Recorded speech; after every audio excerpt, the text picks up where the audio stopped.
Saint Nocturne University. Book 2. Chapter 6. The printer lied with a straight face. That was what bothered Omar first. He had been helping sort emergency governance paperwork in the temporary office, which used to be the admissions conference room and still had smiling posters of students under banners that read "Find your place at Saint Nocturne." Someone had turned one of the posters around to face the wall. Nobody objected.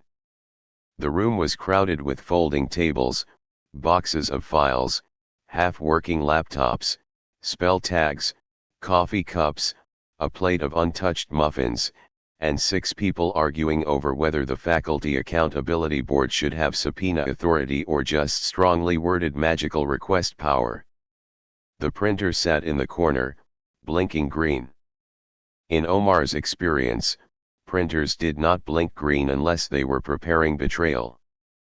It spat out forms every few minutes, committee appointments, access permissions, emergency housing adjustments, contract intake slips, counseling notices, revised chapel safety warnings. Then one page slipped beneath the table. Not from the tray. From the bottom of the machine, as if the printer had dropped it like contraband. Omar bent down, picked it up, and frowned. Interim student liaison to Heart Chamber, pending acceptance. Zora Baptiste. He read it twice. Then a third time, because sometimes panic needed confirmation. At the front table, Delphine Hart was telling a faculty secretary, "No, consultative student presence is not representation. It is decorative hostage language." The secretary looked exhausted. "Ms. Hart, I am just formatting what they gave me. And I am just preventing tyranny in 12-point font." Omar lifted the paper. "Delphine." She did not look up. "If it involves margins, solve it yourself. It involves Zora." That got her attention. She crossed the room, took the paper, read it, and went very still. The air around Delphine changed when she was angry. It did not heat. It sharpened. "Who authorized this?" Omar shook his head. "No signature. Everything has a signature." She turned the page over. Blank. Held it to the light. No watermark. Touched the corner with her pearl pen. The paper hissed. A red symbol appeared faintly near the bottom. A heart. Split down the middle. Delphine's face tightened. The faculty secretary whispered, "Is that from the chapel system?" "No," Delphine said. "It's from something pretending to be." Omar looked toward the door. "We need to tell her." Delphine folded the paper once, sharply. "No," she said. "We need to tell everyone before the paper tells her privately." At the archive consent table, Zora was in the middle of explaining to a freshman that ancestral discomfort was not enough reason to open someone else's family record when the air changed. She felt it before anyone spoke. The hairs on her arms lifted. A low pulse moved under the quad. Soft. Patient. Familiar now in the worst way. The chapel heart. Talia, sitting beside her with a stack of intake slips, looked up. Did the ground just flirt with evil? Zora closed her eyes. "Do not say it like that." It had rhythm. The pulse came again. This time, several students around the table felt it too. A Vale-born girl grabbed her backpack. A blood court boy looked toward the chapel. A Root Circle student muttered a protection prayer under her breath and then pretended she had not. Zora's phone buzzed. She did not touch it. Talia looked at her. The phone buzzed again. Then the phones of everyone at the table. Delphine appeared from across the quad, walking fast, Omar behind her trying to keep up. Do not open it, Delphine called. That guaranteed half the quad opened it immediately. Zora did not. Talia did. Her face changed. Oh, she said. That's ugly. Zora looked at her screen. The archive app had opened by itself.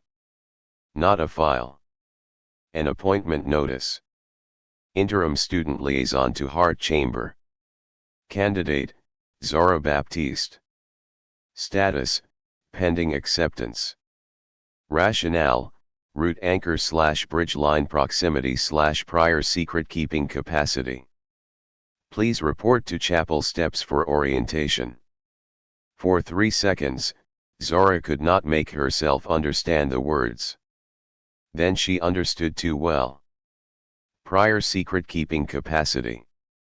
The campus heart had looked at the worst part of her and called it a qualification. Talia stood so fast her chair scraped. Absolutely not. Delphine reached the table, holding the paper. This was printed before the alert. Zora looked at her. By who? Not the governance office. Not officially. Omar added, the printer did something nasty. Talia pointed at him. Printer's been nasty. The pulse came again. The chapel bell rang once. Not loud. Enough. Across the quad, people began turning. Zora felt their eyes before she saw them. The appointment notice had gone to everyone. Of course it had. Saint Nocturne loved an audience. A student near the fountain whispered, why her? Another whispered, because Baptiste was in the pact. Another said, because she kept all those objects. Someone else, louder, said, maybe she can control it. Talia snapped, maybe you can control your mouth. The student looked away. Zora stood slowly. Maxine was already crossing the quad toward her. 7-2. Aya and Nasir came from the direction of the chapel path, Malik behind them, Serafina at his side. Brielle, Nia, Juno, Lila, Dre, Imani, Kiki, Taj, Marva, Mama Odessa, Professor Graves, Celia St. Crowne, all of them saw the same message and moved toward the same center because the campus had learned nothing except how to gather people for pain. Professor Graves arrived first. No, she said. Zora looked at her. That's becoming your whole personality. This is not governance. It is recruitment. To what? Graves looked toward the chapel. The doors remained closed, but red light pulsed faintly beneath them. To continuity. Camille's word, though Zora did not know that yet. Maxine grabbed Zora's hand. This time, Zora let her for 1 second before pulling away. Maxine's voice was hoarse. You are not going near that chapel. Zora almost laughed. Do you hear yourself? Maxine flinched. Zora regretted it and did not. Aya stepped beside her, eyes on the chapel. It chose you because you returned what you took. Or because I took it in the first place. Aya looked at her. Zora's voice hardened. Don't clean it up. I kept secrets as weapons. That thing noticed. Nasir shook his head. It wants you to think that's the whole truth. Zora turned to him. He continued, it did the same with me. Blood. Bridge. Anomaly. Every label was real enough to trap me if I accepted it as complete. 7 looked toward the appointment notice on his phone. Prior secret keeping capacity. That phrase is designed to shame and flatter at the same time. Delphine nodded sharply. It is predatory recruitment language. Kiki squinted at the notice. It also says report for orientation. That's disrespectful.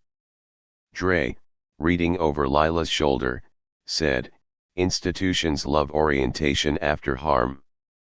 Makes the trap feel organized. Lila wrote that down. Dre saw. Stop. No. Brielle looked at Zora. Do not click anything. I wasn't planning to. Good, because clicking is how cursed admin gets leverage. Juno glanced at her. You clicked a cursed admin link this morning. That is why I am qualified to warn others. Nia stepped forward. Can she refuse? Everyone looked at Professor Graves. She did not answer fast enough. Zora smiled without humor. Love that. Professor Graves said, a true appointment requires consent. Talia said, that sounds like a loophole wearing perfume. It is, Delphine said. Because the system may attempt constructive consent. Kiki groaned. I know those words are evil because I understood none of them. Serafina answered, eyes on the notice. It can make refusal difficult enough that compliance looks voluntary. Pressure. Isolation. Crisis. Public responsibility. If Zora goes because everyone is scared and she thinks she has to, the system may count that as acceptance. Zora looked at her. Serafina met her eyes. The contract world loves exhausted yes, she said. The chapel bell rang again. 2. The notice on every phone updated. Orientation delayed. Campus hard pressure rising. Student liaison required to prevent unstructured disclosure event. Lila's face hardened. Unstructured disclosure event. The quad screens flickered on. Every building with a display dining hall menu boards, dorm lobby screens, classroom projectors visible through windows, the giant athletics scoreboard in the distance showed a countdown. 30 minutes. Under it. Disclosure event begins if liaison absent. The quad erupted. Students shouted. Some at the chapel. Some at the screens. Some at Zora. Not all cruel. Some terrified. What does disclosure mean? Is it going to expose us again? My mom is outside the gate. I can't have my archive blasted. Somebody stop it. Zora, just go talk to it. Talia lifted the bat. Say her name like an instruction one more time. The shouting pulled back slightly. Not enough. Zora felt the trap close. Not with chains. With need. If she refused and the heart exposed everyone, people would blame her. If she went, it would count as choice. If she hesitated, the countdown would eat the quad minute by minute. Maxine turned to Professor Graves. Can we seal it? Not in 30 minutes. Can we break the appointment? Maybe. Maybe. Professor Graves' face tightened. If we can identify the authorizing pathway. Delphine lifted the printed page. It used governance formatting, but not governance authority. Heart chamber language, but not heart chamber signature. It is a hybrid command. 7 looked toward the administration building. Camille. Malik's head snapped up. Celia's face went cold. Below the administration building, Camille sat in her chair and waited for the room to panic correctly. The covered mirror whispered with Lucienne's voice. They know. Of course they know, Camille said. That generation treats suspicion like a major. The restraints around her wrists glowed brighter. She winced but did not stop smiling. Lucienne's voice moved through the cloth, faint but steady. Zora Baptiste is not ideal. No, Camille said. She is combustible. That is not the same. It is better. Ideal candidates obey. Combustible candidates force everyone around them to reveal position. The mirror was silent. Then Lucienne said, "You chose her because she will refuse." Camille's smile widened. Refusal has become their little religion. Let them worship it under a countdown. Above them, the holding room door opened. Celia St. Crowne entered with Malik, Professor Graves, Imani, Lila, Dre, and 2 campus security officers behind her. Camille's eyes brightened. "Oh good," she said. "A delegation." Malik stepped forward. "Did you trigger the appointment?" Camille looked at him. "Hello to you too." Celia's voice was sharp. "Answer." Camille smiled at her. "You used to appreciate manners. You used to hide your crimes better. A family decline on both sides." Imani stepped into Camille's line of sight. "The campus is threatening a disclosure event in 27 minutes. Did you do it?" Camille's gaze moved over Imani slowly. "You lead now." Imani's eyes flashed. "Answer before I let the jacket file its own complaint." Dre whispered to Lila, "That was good." Lila whispered back, writing it down. Camille leaned back, restraints humming. "I did not trigger the heart," she said. "It has always wanted a liaison." Professor Graves said, "But you rooted the appointment." "Rooted is such an administrative word." Camille. "Yes," she said, bored now. "I gave the heart a name." Malik's jaw clenched. "Why Zora?" Camille looked delighted that he asked.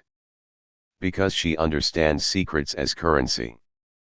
Because she is angry enough to think she can control a room by knowing where everyone bleeds. Because she is tied to Aya, Nasir, Maxine, Sanat, Blood Court, Root Circle, and the original pact in ways none of you have finished understanding." Her eyes slid toward Lila. "And because everyone likes to defend autonomy until the cost of someone else's refusal becomes communal." Imani took one step closer. Lila held up a hand to stop her, eyes fixed on Camille. "You want the students to pressure her?" Camille smiled. Dre said, "Then if she goes, the heart gets consent through coercion. If she refuses, the campus fractures over blame. Either way, it eats." Camille looked at him. "Dining services," she said softly, "continues to impress." Dre's face did not change. "You're predictable when you're condescending." Malik looked at the covered mirror. "Is Nightingale part of this?" The mirror whispered before Camille could answer. "Malik." The room chilled. Celia moved slightly in front of her son, then seemed to realize it and stopped. Malik looked at the covered mirror. Dean Nightingale's voice came through like a signal from deep underground. "The heart requires mediation." Malik's voice was hard. "The heart requires a meal. Everything living requires nourishment. You're not alive." The cloth over the mirror shifted. "Not in the way you understand." Professor Graves stepped closer. "Lucienne, release the appointment." "No." "Then you are using her." "I am offering structure." Lila's recorder clicked on. Lucienne's voice lowered. "Record all you like, Ms. Freeman. You cannot headline your way around a starving institution." Dre said, "Maybe not. But we can stop feeding it students." Camille laughed. "Can you?" "In 25 minutes. Celia turned to the officers.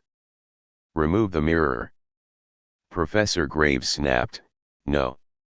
Touching it may open a contact line." Camille sighed dramatically. "This is why committees are slow."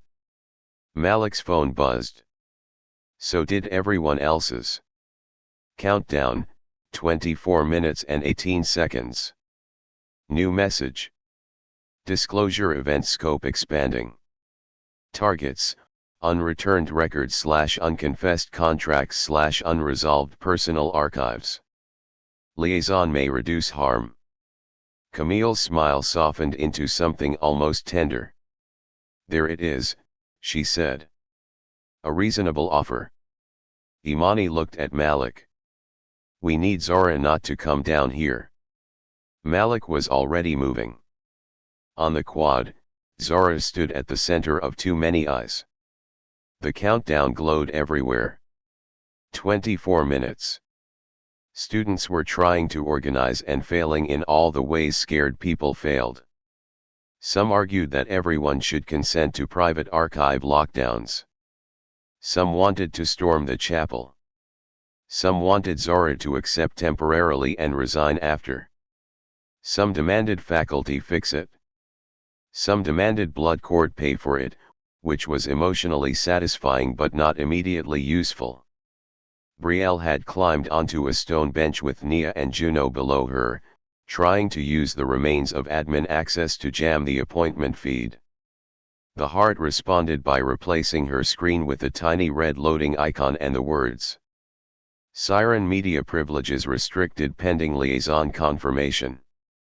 Brielle yelled, "It put me in timeout." Kiki shouted, "At least it knows your brand." Brielle pointed at her. Not now. Seven and Delphine had pulled 3 root circle students into a rapid ward calculation near the fountain. Their argument was fast, technical, and insulting. No, Monroe, if you invert the consent lattice, you create passive acceptance. I know that. You drew passive acceptance. I drew a placeholder. Your placeholder is legally cursed. Zora shouted, "Can you two flirt later?" Seven and Delphine both yelled, "We are not flirting." Talia, still at Zora's side, said, "They are absolutely flirting. They're making me tired." You were tired before. True. Aya stood a few feet away, reading the appointment notice over and over. Nasir watched her. "You know something," he said. Aya did not answer. "Aya." She looked up. Her face was calm in the old blood court way. "I was once trained for a liaison role." Zora turned. "What?" Aya looked at her sister. "Not to the heart chamber. To court tower. Same principle. A person positioned between an institution and the people it consumes. You translate harm into policy. You translate fear into compliance. You make the machine sound reasonable." Zora stared. "Why didn't you say that?" "Because I am trying to learn the difference between useful and controlling." That hit. Zora had no answer. Aya continued, "The liaison role is never neutral. It makes a person into a soft door. People come through you, and eventually they forget the wall is the problem." Nasir looked toward the chapel. "So nobody accepts." Talia pointed at the countdown. "And the disclosure event." Lila's voice came from behind them. "We stop it another way." She arrived with Dre, Malik, Imani, Professor Graves, and Celia. They had clearly come from the holding room, and whatever they had learned had not made anyone look better. Zora looked at Malik. He looked like he wanted to speak to her and knew he did not deserve the first word. "Good." Lila addressed the group. Camille rooted the appointment. Nightingale is communicating through mirrors. They want pressure to make Zora's yes count. "I'm not saying yes," Zora said. A student nearby shouted, "Then what about our records?" Talia rounded on them. She said no. The student shouted back, "Easy for you. Your hallway got saved." Several people reacted. The crowd began to turn again. There it was. The trap. Zora felt it shift under her feet. She could refuse all day, but the panic around her would become teeth if nothing else appeared. Dre stepped onto the fountain ledge. He did not shout. That was why people listened. Everyone shut up. A surprising number did. Dre looked across the quad. Dining hall shirt. Tired eyes. Notepad in hand. No magic visible, which made him seem more solid than half the spells flying around. The heart is threatening to expose unreturned records and unresolved archives, he said. That means it still has access to things that were not claimed, returned, or protected. Professor Graves looked at him. Lila realized where he was going first. The committees. Dre nodded. Archive consent.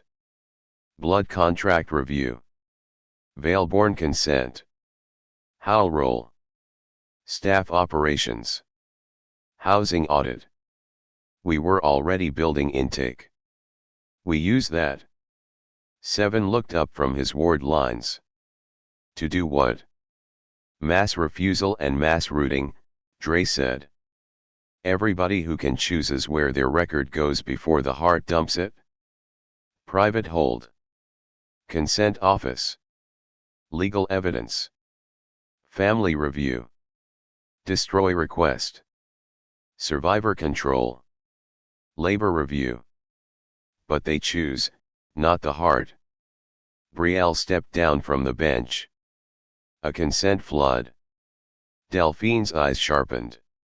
If enough students assert record control at once, the heart's disclosure pathway loses unclaimed inventory. Serafina nodded. And if the appointment depends on emergency harm reduction, reducing the emergency weakens the need for liaison.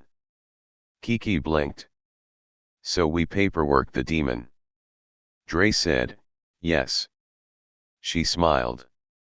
I love when boring becomes violence. Lila was already moving. We need stations. Fast. QR codes if phones work, paper if not. Runners by dorm. Staff records separate. No one opens files, just selects control route. Professor Graves lifted her cane and amplified her voice across the quad. Students, staff, faculty, listen carefully. The quad quieted unevenly. The campus heart is attempting forced disclosure. We are initiating emergency consent routing. No one is required to reveal private information. You are only choosing who controls your record. Delphine jumped in, voice crisp. If you do nothing, the heart may claim unresolved status. If you choose private hold, no one sees it. If you choose evidence review, it goes to the relevant board. If you choose destruction request, it will be held pending verification to prevent the destruction of evidence involving harm to others. A student shouted, "How do we trust y'all?" Nia stepped forward. Nobody expected it. Her voice was not loud, but Brielle lifted a mic charm toward her, and the sound carried. You don't have to trust everyone, Nia said. That's why consent routing has witnesses. Pick the route. Pick the witness. Pick no public exposure.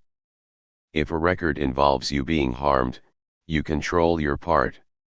If it involves you harming someone else, it can go to evidence review without making survivors perform. The crowd listened. Because Nia had no reason to sell them comfort. Talia grabbed a stack of blank forms. Magnolia Hall with me.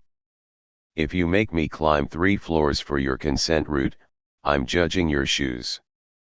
Kiki pointed at Howl House students. Athletic complex, stadium annex, locker rooms. Move. If anybody writes "Ask my alpha" on a consent form, I'm biting the paper. Imani added, Names stay with people. No pack proxy without direct permission. Malik turned to blood court. Contracts table, now. If your family objects, write family objection and keep walking. Celia's voice carried behind him. And if any parent attempts pressure, send them to me. Several vampire students looked relieved. Several parents outside the gate looked offended. Good. Brielle, Juno, and Mama Odessa took Valeborn records. Lila and Dre coordinated routing.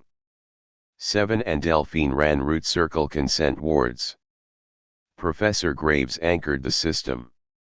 Maxine and Aya moved through the crowd helping students who did not know whether their records were family, harm, or both. Zora stood still for 1 second. Then Talia shoved a stack of forms into her chest. Your guild later, Talia said. Work now. Zora took the forms. The countdown hit 17 minutes and 3 seconds. The quad exploded into motion. Not chaos this time. Messy coordination. Students ran forms to dorms. Staff set up tables. Root circle students enchanted pens to duplicate choices without duplicating content. Blood court legal students translated old contract categories into plain language while Serafina stood over them like a threat with perfect posture. Howl House carried boxes, guarded lines, and stopped 3 different arguments from becoming fights. Valeborn students set up privacy screens made of shadow and fabric, each one marked with a sign. Your face/your voice/your story/your choice. Dre moved through the quad with a clipboard, assigning runners with terrifying efficiency. U. Dining hall staff records to table 4. U. Freshman dorms. You look fast. I'm a vampire. Congratulations. Run respectfully. Lila followed with a recorder and 3 phones, not recording private content, only the process. Dre, say that again. No. It was good. I'm busy. You're always busy when you're quotable. He turned to a group of students. If anyone asks you to disclose content, send them to Nia or Zora. If anyone says it's mandatory, send them to me. A freshman raised a hand. Who are you? Dre paused. Lila smiled. He said, with visible pain, staff operations. The freshman nodded seriously and ran. At 12 minutes and 45 seconds, the heart retaliated. Every screen flashed. Consent routing incomplete. Liaison still required. Disclosure sample beginning. A projector on Graves Hall lit up. A file title appeared. Faculty accommodation request, student. Professor Graves threw her cane like a spear. It struck the projector mid-title and shattered it. The quad froze. Professor Graves walked over, picked up her cane, and said, "Continue." Students cheered. At 9 minutes and 30 seconds, the heart tried again through the athletics scoreboard. Howl House disciplinary record, Romy. Imani shifted halfway so fast the air cracked. She launched a stone from the ground at the scoreboard, smashing the display before the name finished. Rome stared. Kiki yelled, "That's leadership." Imani shouted back, "That was vandalism." Marva Cross called from the gate, "Both." At 6 minutes and 12 seconds, the heart used the dining hall menu boards. Valeborn vocal sample, Brielle Laurent. Brielle inhaled sharply. Nia grabbed her hand. Juno threw a stage mask at the screen. It shattered. Mama Odessa sighed. The form was terrible, but the spirit was correct. At 4 minutes, the heart changed tactics. The chapel doors opened. Just 1 inch. Red light poured across the quad. A voice came out. Dean Nightingale's. Zora. Every person stopped. Zora's pen froze above a form.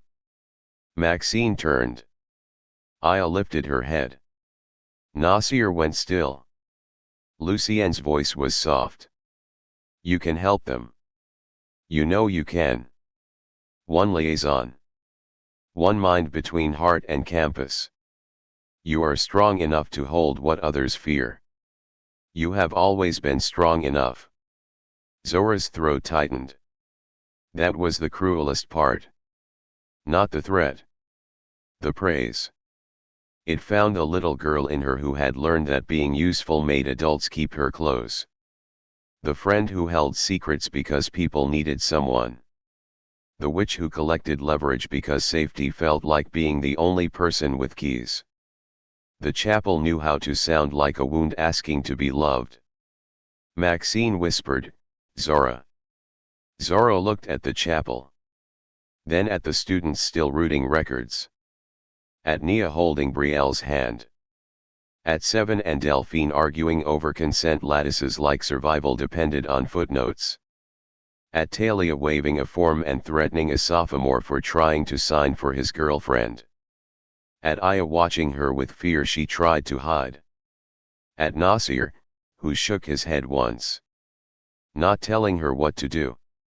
Reminding her she did not have to be what called her. Zora stepped toward the chapel. Maxine took a step too, then stopped herself. Good. Zora stopped at the edge of the red light. I'm not your liaison, she said. The chapel voice softened. Then they will suffer what you could prevent. Zora laughed. The sound was wet, angry, alive. See, that's how I know you're old. You still think making a black girl responsible for everybody's pain sounds like an honor. The quad went dead silent. Then Talia whispered, Cook. Zora lifted her voice. I will help because I choose to. I will repair what I broke because I choose to. I will hold what people ask me to hold because they ask, not because a haunted administration wants a pretty secretary for its hunger. The red light flickered. Zora stepped back. And if you need a student liaison that bad, post the job with pay, term limits, collective oversight, mental health support, recall process, and no blood clauses. For half a second, nobody breathed. Then Dre shouted, and benefits. Kiki added, and free parking. Lila yelled, and public minutes. Delphine shouted, and reviewable authority. Serafina added, and plain language contract terms. Brielle yelled, and no using people's voices. Imani shouted, and no one-person bridge. Nasir said, voice carrying without force, no more living infrastructure. Aya stepped beside Zora. No more soft doors. The red light sputtered. The appointment notice on every phone glitched. Pending acceptance. Became. Pending negotiation. Then. Collective oversight required. Then. Liaison model rejected. The countdown froze at 1 minute and 11 seconds. For one terrible moment, it held. Then vanished. The chapel doors slammed shut. Every screen across campus went dark. The quad erupted. Not celebration exactly. Relief with volume. Students hugged. Some collapsed onto the grass. Talia threw a stack of forms in the air and immediately yelled at people to pick them up because those were confidential. Seven fell backward into the fountain and pulled Delphine in by accident. She surfaced furious, pearl earrings dripping, and shouted, Monroe. He shouted, it was the moss. Micah Reed, walking by with chips, said, romantic. Both yelled, no. Dre sank onto the fountain edge, Exhausted. Lila sat beside him. You okay? She asked. No. Good answer. He gave her a tired look. You're learning from them. It's contagious. Across the quad, Zora stood in front of the chapel, shaking. I remained beside her. Nasir too. Maxine approached slowly. This time, Zora turned first. Maxine stopped. Zora's voice was quiet. I need time. Maxine nodded, tears in her eyes. I know. Zora looked at Aya. You too. Aya nodded. Yes. That was harder. But it was honest. A system alert appeared on every phone. This one was plain. No red heart. No threat. Disclosure event cancelled. Emergency consent routing successful. Liaison model rejected by collective response. Heart chamber containment stable, 62%. Recommendation, do not rely on mirrors. Kiki read it and looked around. 62%? That's AD. 7, climbing out of the fountain, said, it's a passing D. Delphine wrung water from her sleeve. In what neglected curriculum? Before anyone could answer, the administration building doors opened. Celia St. Crowne emerged first. Then Professor Graves. Then 2 officers. Between them, Camille St. Crowne walked with her wrists bound in blue light. The quad went quiet. Camille looked around at the rooted forms, shattered screens, wet students, broken appointment notices, and Zora standing free in front of the chapel. Her eyes narrowed. For the first time, she looked truly angry. Not amused angry. Not elegant angry. Hungry angry. Celia's voice carried. Camille St. Crowne will be transferred under public witness to joint custody pending review by Blood Court, Student Emergency Council, and City Supernatural Oversight. Students reacted loudly. Camille smiled slowly, regaining herself by inches. Public witness, she said. How democratic. She looked at Zora. Then Aya. Then Malik. Then Brielle. Then Nia. Her smile sharpened. You think forms protect you from appetite? Nia stepped forward. No, she said. But records help us prove who keeps eating. The quad murmured. Camille looked at Nia. Something ugly flashed in her eyes. Before Camille could speak, the chapel bell rang. Once. Everyone froze. The containment alert on every phone changed.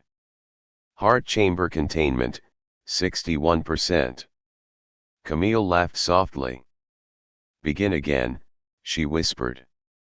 The officers pulled her forward. She passed Malik. He did not look away. She whispered, ask your mother what she signed for you. His face tightened. She passed Serafina. Ask yours what she sold. Serafina's jaw clenched. She passed Aya. Ask yourself what you enjoyed. Aya went still. Zora stepped toward Camille, but Aya caught her wrist. Not to stop her. To steady herself. Camille passed Brielle. Ask who followed the new page before you built the old one. Brielle's eyes narrowed. Camille passed Imani.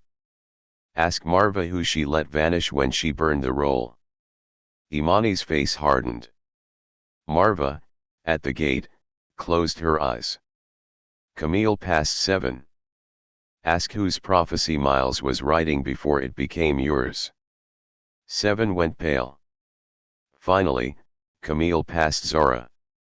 She smiled. Ask why the heart asked for you by name before I ever did. Zora's stomach dropped. Camille was pulled toward the waiting transport. The quad did not erupt again. It curdled. Little seeds planted everywhere. Tiny, sharp, perfectly aimed. Camille had not needed freedom to wound them. She just needed proximity. The transport doors shut. As it drove away, every phone buzzed one more time. Not an alert. Not the archive app. A new icon appeared. Black background. White letters. No red heart. No slash. Just a name. Aftershade. Brielle stared at it. No, she whispered. The icon opened by itself. A single post appeared. The shade room below is dead. Long live what comes after. First question, who really benefits from repair? No username. No admin panel. No comments yet. Then the follower count appeared. 1. Then 10. Then 100. Then thousands, climbing faster than anyone could breathe. Lila looked at Brielle. Brielle shook her head, panic rising. That is not me. Dre looked across the quad, toward the departing transport, then the sealed chapel, then the students already checking their phones. The new app pulsed black. No heart. No warning. Just hunger in a cleaner outfit. Zora looked at the chapel doors. For a second, she thought she heard Dean Nightingale laugh. Then the sound vanished under the noise of everyone receiving the first notification. Aftershade has entered the chat.